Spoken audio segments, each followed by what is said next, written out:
3 aste igaro dira zuzendaritzarekin azken aldiz bildu ginenetik. 3 aste hauetan mobilizazioak eta paroak ugariak izan dira, eta hau izan da klabeetako bat gaur mahai gainean dugun eskaintza edukitzeko.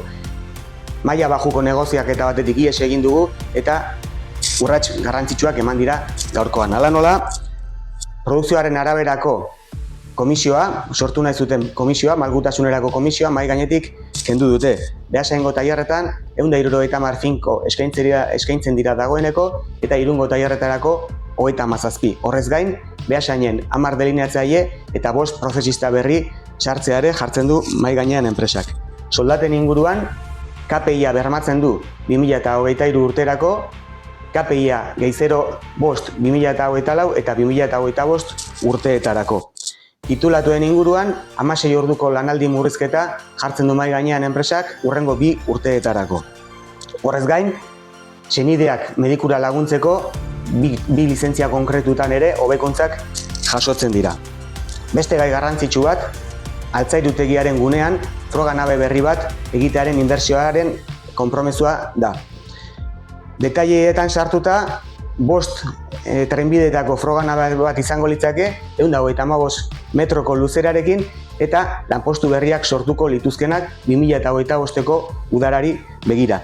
Gai honi garrantzi berezia ematen diogu, laben errebindikazio historikoa izan bai da gune hau produkziorako erabiltzea.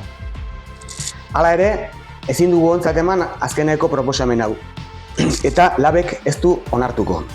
Zergatik, alde batetik veteranoen erretiroa ez dalako bermatzen. Beste aldetik, soldatetan eskaintza hobeago bat espero genduelako eta eman daitekelako.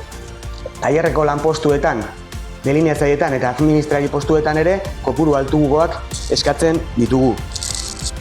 Castejongo plantaren inguruan inolako aipamenik ere ez da egiten, eta ezinbestean hortaz hitz egin beharra dago.